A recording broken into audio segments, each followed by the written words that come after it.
Hello student, আজকে আমরা যে ক্লাসটা করাবো সেটা হচ্ছে সি সিনট্যাক্স এবং স্টেটমেন্টস নিয়ে ডিটেলস আলোচনা করব। তাহলে চলো আমরা তাহলে ক্লাসটা শুরু করে দিই। দেখো, প্রথমে আমাদের জানতে হবে যে হোয়াট ইজ সি সিনট্যাক্স, মানে সিনট্যাক্সটা কি। সিনট্যাক্স অ্যাকচুয়ালি হচ্ছে একটা set of rules governing the structure of C program. মানে সি প্রোগ্রাম কিভাবে লিখতে হবে তার একটা যে রুলস, তার যে গাইডলাইন, সেটাই হচ্ছে সিনট্যাক্স। এবার এটার ইম্পর্টেন্স কোন জায়গায়? ইম্পর্টেন্স হচ্ছে কি যে আমাদের কোডটাকে আমরা যে কোডিংটা করব সেটা রিডেবিলিটি হবে আর আন্ডারস্ট্যান্ডেবিলিটি হবে, এবং বোথ হিউম্যান অ্যান্ড কম্পাইলার্স, মানে কম্পাইলারও যাতে ঠিকঠাকভাবে বুঝতে পারে, কম্পাইলেশন করতে পারে, এবং হিউম্যানরাও যাতে ঠিকঠাকভাবে আমরা বুঝতে পারি এবং সেটা আমরা রিড আউট করতে পারি। এর জন্যই হচ্ছে এই সিনট্যাক্সটা আমরা শিখবো, জানবো। তাহলে এটা হলো সিনট্যাক্স। এরপরে আমাদের এইবার সিনট্যাক্সের যে রুলসটা সেটা আমরা এবার একটু দেখে নিই। দেখো, এইখানে আমি যেটা সি প্রোগ্রামিং এর যে বেসিক যে স্ট্রাকচারটা সেটা আমি এখানে বা সাইডে তোমাদের স্ক্রিনে দেখতে পাচ্ছ, লেফট সাইডে আমি দিয়েছি। একটা হচ্ছে hash include stdio dot H, integer main function, তারপর প্রিন্ট এফ দিয়ে হ্যালো ওয়ার্ল্ড রিটার্ন জিরো। এরপর এটা হচ্ছে একটা বেসিক স্ট্রাকচার আমি দিয়েছি। এখানে প্রতিটা লাইন ব্যাপারগুলো বুঝতে হবে। দেখো, পাশে আমি লাইন 1, লাইন 2, লাইন 3 করে আমি পরপর সমস্ত লাইনগুলোকে আমি ডিটেলসে আমি এখানে দিয়ে দিয়েছি। দেখো, লাইন 1 যেটা আছে সেটা কি has include stdio dot H, মানে মানে হচ্ছে এটা একটা হেডার ফাইল লাইব্রেরি। যেহেতু এটা ফাংশনের উপর ডিপেন্ডেন্ট আছে, তার জন্য এখানে সমস্ত লাইব্রেরি ফাংশনগুলো এখানে কিন্তু আমাদের লাগবে। সেই লাইব্রেরি ফাংশনগুলো একদম প্রোগ্রামিং এর হেডেই আমাদের এটাকে, সেই লাইব্রেরি ফাংশন প্যাকেজটাকে আমাদের ওখানে দিয়ে দিতে হবে। সেটাকে কি করতে হবে না, হ্যাশ ইনক্লুড করতে হবে, মানে ইনক্লুড করতে হবে। হ্যাশটা দিয়ে আমাদের ইনক্লুড করতে হয়। আর stdio ডট মানে standard input output dot H, মানে হেডার ফাইল। তাহলে এই হেডার ফাইলগুলো ওখানে ইনক্লুড করতে হবে। এটার মানে তাই দাঁড়াচ্ছে। এর পরবর্তী যে আছে প্রিন্ট এফ ফাংশন, সেটাতে তার আগে দেখো এখানে একটা গ্যাপিং দেওয়া হয়েছে। Hash include stdio dot H gap দিয়ে তারপরে ইন্টিজার মেইন ফাংশন দেওয়া হয়েছে। তাহলে গ্যাপিংটা কি জন্য? গ্যাপিংটা এই কারণেই যাতে বোঝা যায় কি যে মেইন ফাংশনটা কোথা থেকে স্টার্ট হয়েছে, মানে প্রোগ্রামিং মেইন স্টার্টিং কোন জায়গাটা থেকে, তার জন্য একটু গ্যাপিং দিয়ে তারপরে দেওয়া হয়েছে। এটা গেল লাইন 2 এর। এবার লাইন 3, যদিও ওই হোয়াইট স্পেস আর ব্ল্যাঙ্ক স্পেসটা যদিও সেটা ইগনোর হয়, সেটা কম্পাইল করে না, কোনো অসুবিধা হবে না। জাস্ট আমাদের বোঝার জন্য আমাদের ওখানে একটা স্পেস দিতে হয়। এবার লাইন 3তে কি আছে না, মেইন ফাংশন। মেইন ফাংশন মানে কি, যে মেইন ফাংশন থেকেই কম্পাইলেশন স্টার্ট করবে। এটা আমি জাভা জাভা পড়ানোর সময় তো প্রথমে আমি এটা বলেছিলাম। সিতেও একই রকমের এটা আছে। যারা জাভার প্রোগ্রামের ক্লাসগুলো দেখছো তাদের এই জায়গাগুলো অনেকটাই বেশি ক্লিয়ার হয়ে যাবে। এরপরে লাইন 4 এ আছে প্রিন্ট এফ ফাংশন, যেটা আমি বললাম যে আউটপুট দেওয়ার জন্য আমাদের প্রিন্ট ফাংশন দিতে হবে। আর এখানে একটা নোট দেখো আমি দিয়েছি, note that every C statement ends with a semicolon. প্রত্যেকটা স্টেটমেন্ট কিন্তু সেমিকলন দিয়ে শেষ করতে হবে। সেমিকলন মিনস হচ্ছে কন্টিনিউটি। এটাও জাভাতে আমি বলেছিলাম যে প্রত্যেকটা লাইনের শেষে সেমিকলন মিনস হচ্ছে এটাই, যে কম্পাইলেশন করার সময় বুঝতে পারে যে পরবর্তী আরেকটা লাইন ওখানে আছে যেটা এক্সিকিউট করতে হবে, মানে কন্টিনিউটিটা বোঝায়।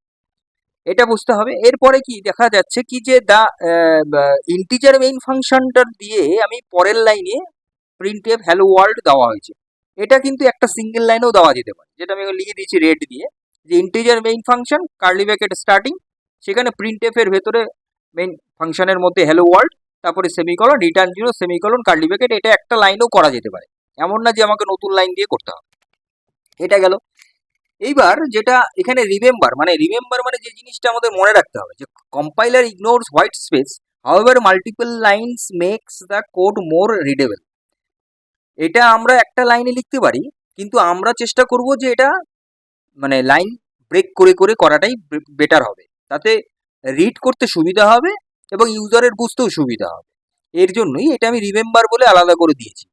যদিও করা যায়, মানে এমন না যে করা যাবে না, কিন্তু যাবে, কিন্তু সেটা রিডেবিলিটিটা একটু কমপ্লেক্স হয়ে যায়।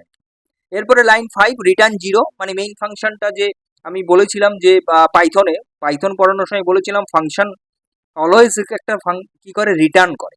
প্রিন্ট আর রিটার্নের মধ্যে ডিফারেন্ট রয়েছে, কিন্তু প্রিন্ট আর রিটার্ন কিন্তু সেম নয়। কেন সেম নয়? প্রিন্ট হচ্ছে জাস্ট কোনো এক্সিকিউশন উইদাউট এক্সিকিউট হচ্ছে জাস্ট প্রিন্ট করে, আর রিটার্ন হচ্ছে কি একটা এক্সিকিউশন আফটার এক্সিকিউশন সেটা রিটার্ন করবে, মানে একটা ভ্যালু রিটার্ন করবে। এই জায়গাটাই হচ্ছে main difference between return and print. তো এইবার প্রত্যেকটা ফাংশনের রিটার্ন দিতে হয় আমাদের। তো এর জন্য মেইন ফাংশন যেহেতু তার এখানে রিটার্ন জিরো দেওয়া হয়েছে। রিটার্ন জিরো মানে এটা কোনো রিটার্ন করছে না, জাস্ট ওটা প্রিন্ট করছে। দেখো প্রিন্ট করছে, ওর জন্য কোনো রিটার্ন জিরো। এবার যদি এটা এক্সিকিউটেবল হতো, কোনো এক্সিকিউশন হতো কোনো, তাহলে কিন্তু এখানে রিটার্ন দিতে হতো, কোনটা রিটার্ন করতে হবে। এবার লাইন 6 কি আছে, যে do not forget to add the closing, ওই যে ক্লোজিং যে কার্লি ব্র্যাকেট, ওটা কিন্তু দিতেই হবে মাস্ট। ওটা না দিলে কিন্তু হবে না, কারণ ওপেনিং আর ক্লোজিং কিন্তু দিতে হবে। তো এই হচ্ছে একটা সিনট্যাক্সের আমি পুরোপুরি ব্যাপারটাকে আমি এক্সপ্লেন করলাম লাইন বাই লাইন। এরপরে আমরা দেখে নেই যে কিছু কি এলিমেন্টস আছে সি সিনট্যাক্সের মধ্যে। কি এলিমেন্টস গুলো আমি একটা চার্ট করে একটা টেবিলের মধ্যে করে দিয়েছি, যাতে প্রত্যেকের বুঝতে সুবিধা হয়। দেখো এক সাইডে এলিমেন্ট গুলো রয়েছে কিওয়ার্ডস, মানে কি তার ডেসক্রিপশন ডান সাইডে রয়েছে। কিওয়ার্ডস মানে কি, কিওয়ার্ডস মানে যেটা রিজার্ভ ওয়ার্ড, অলরেডি প্রিডিফাইন্ড রয়েছে ওখানে। সি এর মধ্যে অলরেডি প্রিডিফাইন করা আছে যে এই কিওয়ার্ডটা এই পারপাসে ইউজ হবে। যেমন ধরো integer, integer function, integer number নেওয়ার জন্য ইন্টিজার দেওয়া হয়, ফ্লোট একই রকম, ইফ, এলস, এগুলো হচ্ছে কিওয়ার্ড। আইডেন্টিফায়ার্স কোনগুলো, যেগুলো ইউজাররা ডিফাইন করে, ইউজার ডিফাইন কোনো ভ্যারিয়েবল। ঠিক আছে, তো এবার ডেটা টাইপ কি, ডেটা টাইপ হচ্ছে কি, যে কোনো একটা ডেটা যে আমরা ভ্যারিয়েবলে অ্যাসাইন করব, মানে স্টোর করব, সেই ভ্যালুটাকে আমাকে ডিফাইন করতে হবে, মানে সেটা কোন টাইপের ডেটা, এদের ইন্টিজার কি, ফ্লোট নাকি ডবল না স্ট্রিং, সেটা আমাদের ডিফাইন করতে হবে। এবার কি অপারেটরস মিনস হচ্ছে কোনো অপারেশন করার জন্য অপারেটর লাগে, অ্যারিথমেটিক কোনো রিলেশন হোক, লজিক্যাল হোক। আর স্টেটমেন্ট মানে কি, যে কম্পিউটারকে যখন আমরা কোনো ইনস্ট্রাকশন দিই, কমান্ড দিই, সেটাকেই বলা হয় স্টেটমেন্ট।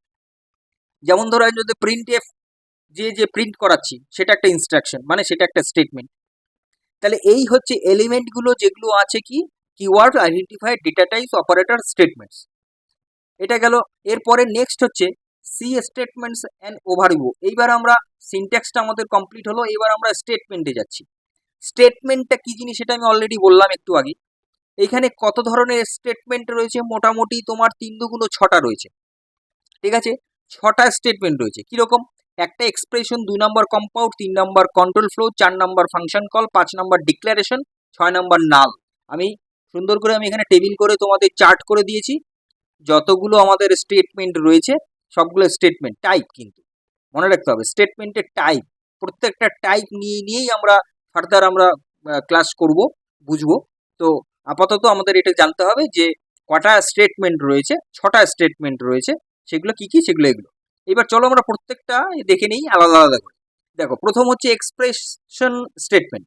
মানে কি, এক্সপ্রেশন মানে হচ্ছে কোনো একটা ক্যালকুলেশন হবে, মানে কোনো, মানে যেখানে একটা অপারেটর থাকবে, যেখানে একটা অপারেন্ট থাকবে। আচ্ছা, অপারেটর আর অপারেন্টের ডিফারেন্ট কোথায়, না অপারেন্ট মিনস হচ্ছে ভ্যারিয়েবল, আর অপারেটর মিনস হচ্ছে যেটা অপারেশনটা করবে, মানে ধরো প্লাস, মাইনাস, ডিভিশন, এগুলো।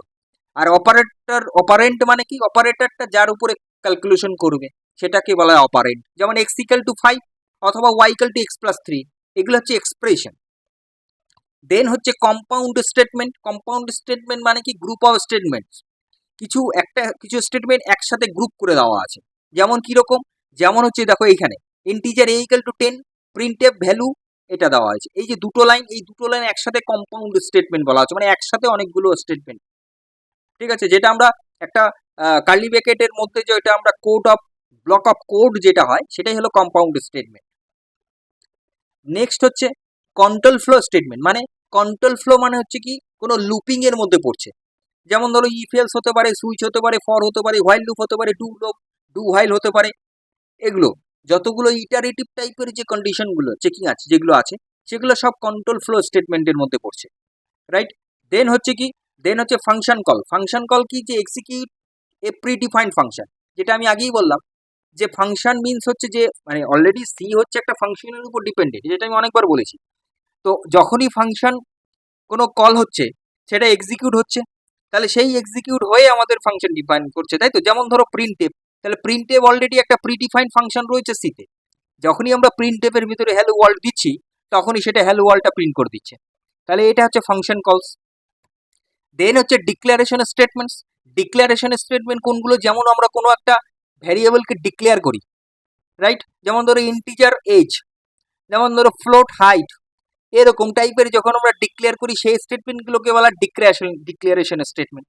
ঠিক আছে, তাহলে এই হচ্ছে আর একটা লাস্ট যেটা আছে নাল। নাল মিনস হচ্ছে আমরা কিছুই দেবো না, কিছুই আমরা দেবো না, জাস্ট হচ্ছে আমরা ব্ল্যাঙ্ক রাখবো, জাস্ট আমরা সেমিকোলন দিয়ে দেবো। ঠিক আছে, সেমিকোলন কিছু না লিখে সেমিকোলন দেবো, সেটা হচ্ছে নাল স্টেটমেন্ট। তাহলে এই হচ্ছে আমাদের মূলত আজকের ক্লাসে মূলত বলার ছিল দুটো জিনিস, একটা হচ্ছে স্টেটমেন্ট, একটা হচ্ছে সিনট্যাক্স। সিনট্যাক্সটাকে বুঝতে হবে, যেটা আমি একটা একদম প্রিলিমিনারি যে স্ট্রাকচার, যেটা একদম বেসিক যে স্ট্রাকচার, সেটা আমি দিয়ে তোমাদেরকে লাইন বাই লাইন ওয়ান করে তোমাদেরকে বোঝালাম, সঙ্গে নোটসও দেই। কারণ আমার পড়ানোর এটাই আছে কি, যে আমি নোটস অলওয়েজ আমি মেনটেন করি, সবসময় নোটসকে মেনটেন করেই আমি চলি। তো এবং এটার নিয়ে আজকের বিশেষ মূলত কোনো প্র্যাকটিক্যাল হবে না, কারণ কি এটা এখানে প্র্যাকটিক্যাল করার মতন কিছু নেই। আর এরপরে মানে এর আগে আমি অলরেডি আমি এই বেসিক স্ট্রাকচার নিয়ে আমি একটা প্র্যাকটিক্যাল তোমাদেরকে করিয়ে দিয়েছিলাম। এর পরবর্তী ক্লাসে যখন আমাদের প্র্যাকটিক্যাল আসবে তখন অবশ্যই আমি প্র্যাকটিক্যাল করে দেখাবো তোমাদেরকে। তাহলে আজকের ক্লাসটা এই পর্যন্ত রইল। এবং আমি এখানে একটা কথা বলে নেই ভিডিওটা শেষ করার আগে, তোমাদের কাছে এটা আমার বলার আছে কি, যারা স্টুডেন্ট যারা দেখছো আমার ভিডিও বা আমার ক্লাসগুলো যারা প্রতিদিন ফলো করো, যদি কারো কোনো প্রবলেম হয় বুঝতে, কি বললাম, যদি কারো কোনো জায়গায় যদি কোনো কনফিউশন থাকে, তাহলে অবশ্যই অবশ্যই আমাকে কমেন্ট করে জানাবে।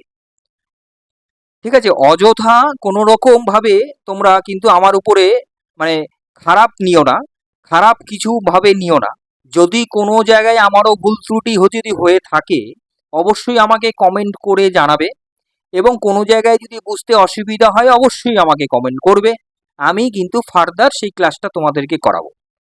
এমন নয় যে আমার একটা ভিডিও আমি করে নিয়েছি সিনট্যাক্স এবং স্টেটমেন্টের উপরে, আমি ফার্দার কোনো ক্লাস আমি করতে পারবো না, এটা হবে না। আমি আর একটা ক্লাস করে তোমাদেরকে করে বোঝাবো, বোঝালে তবেই আমার হচ্ছে আমি স্যাটিসফাই, যদি তোমরা বোঝো তবেই আমি স্যাটিসফাই।